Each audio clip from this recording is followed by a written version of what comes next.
जय हिंद साथियों, हमारे सिरसा में अब जब धरातल पर काम कर रहा हूं तो कई दिक्कतों का सामना तो किसी भी हम फील्ड में जाएं वो करना ही पड़ता है। तो मेन जो हमारे शहर के अंदर जाम लग रहा है, जाम की स्थिति है। तो आज संडे है और छुट्टी वाले दिन भी मैंने जब फिर से राउंड लगाया, वैसे तो सारी उम्र ही यहाँ हो गई, लेकिन कई बार जब हम डीपली गंभीरता से चीजों को देखते हैं फिर समझ आती है कि हाँ, क्या कमियां हैं, उनमें क्या चेंजेस लेकर आने हैं। इसमें कोई शक नहीं कि सिरसा वालों मेरी पहचान बनाने में सारा आपका हाथ है, आपका आशीर्वाद रहा। लेकिन मुझे एक चीज देखकर दुख होता है कि काफी सालों से स्थिति जैसे चलती आ रही है वैसी चलती आ रही है।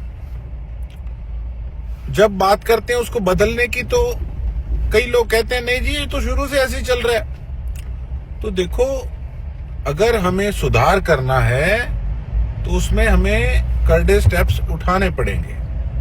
अब आप देखें कि पहले बात और थी, अब दिन प्रतिदिन कितने व्हीकल साधन बढ़ रहे हैं, हर घर में गाड़ियां, बाइकें, और इस करके रश भी बढ़ रहा है। और पार्किंग की सुविधा तो नहीं है, वो तो करेंगे ही करेंगे, लेकिन उसके साथ साथ सबसे बड़ा कारण जो है वो ये है कि जी शहर के अंदर पार्किंग टू व्हीलर के फिर भी काफी है। जो पीली पट्टी से साइड पे जितने मर्जी व्हीकल खड़े करें, लेकिन हमारे कुछ दुकानदार भाई नहीं मानते। मैंने कई बार हाथ जोड़ के रिक्वेस्ट करके देख लिया पर नहीं मानते।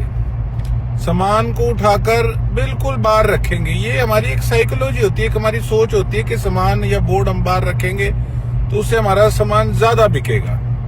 हालांकि ऐसा कुछ नहीं होता। आप किसी बड़े शहर में चले जाइए, ऊपर दुकान के बोर्ड लगा है, बाहर कोई फुटपाथ पे कोई बोर्ड नहीं लगा, और हम तो सामान बाहर रख रहे हैं। कोई मसाले पीस रहे हैं तो उसको बाहर रख रहे हैं, कोई खाद बेच रहा है तो उसके कट्टे बाहर रख रहा है, कोई कपड़े बेच रहा है तो उसके 10-10, 12-12 फुट फट्टे आगे करके बेच रहा है, कोई फूलों का काम कर रहे हैं तो 10-10 फुट आगे, किसी के कोई दुकान का उद्घाटन है, किसी के कोई दुख सुख है, आधी सड़क पे टेंट लगा लेंगे। तो देखो साथियों, हम कहीं भी जाते हैं, हमने कहीं देखा कि इस प्रकार की अगर कहीं किसी सिस्टमैटिकली शहर के अंदर अगर स्थिति होती है, किसी के दुख है, सुख है, अगर किसी के कंस्ट्रक्शन भी चल रही है तो उनको भी मलबा बार घेरने का फाइन होता है। हमारे तो ढेर लगा देते हैं। और जब बड़े शहर में जाते हैं, आप चंडीगढ़ ही लगा लो, कैसे एकदम से एंटर करने से पहले एकदम से हमें बेल्ट लगानी याद आ जाती है कि बेल्ट लगाएं, चालान ना कट जाए। देखो किसी समय तो चंडीगढ़ में भी सख्ताई नहीं होगी, लेकिन जब सख्ताई वहां पर हुई, और उस शहर जैसे हमारी तो राजधानी है, वहां के लोग कहते हैं कि जितना सिस्टमैटिकली शहर हमारा है इतना सिस्टमैटिकली शहर और कोई है ही नहीं। तो एक बार तो देखो, इसमें दिक्कतें लोगों को आएंगी, लोग मान भी नहीं रहे, हम करें क्या। तो मैं इस वीडियो के माध्यम से हाथ जोड़ के फिर रिक्वेस्ट करना चाहता हूं कि कृपा करके अपनी दुकानों के बाहर किसी प्रकार का सामान ना रखें, बोर्ड बाहर ना रखें। हमने अपने शहर को अच्छा साफ सुथरा बनाना है। समय जरूर लगेगा लेकिन सख्ताई करनी पड़ेगी। बाहर किसी देश में जाते हैं, सख्ताई होती है तभी जाके रूल रेगुलेशन फॉलो होते हैं। तो मैंने इसीलिए नगर परिषद को लेटर जारी किया है कि अगर कल से कोई भी व्यक्ति अपनी दुकान के बाहर सामान रखेगा तो उसको 2000 रुपए का चालान लगाया जाएगा। उसको 2000 रुपए का चालान पर डे का उसको किया जाएगा।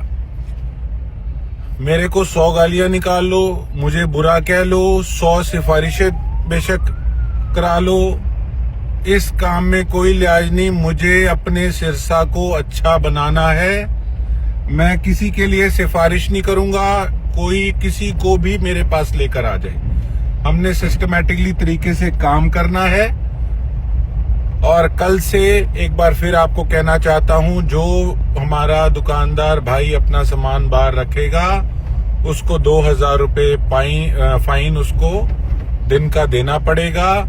और ये चेकिंग बेशक रेगुलर चले, बेशक किसी बाजार में कभी मर्जी हो सकती है, इस बात को लाइटली मत लीजिएगा।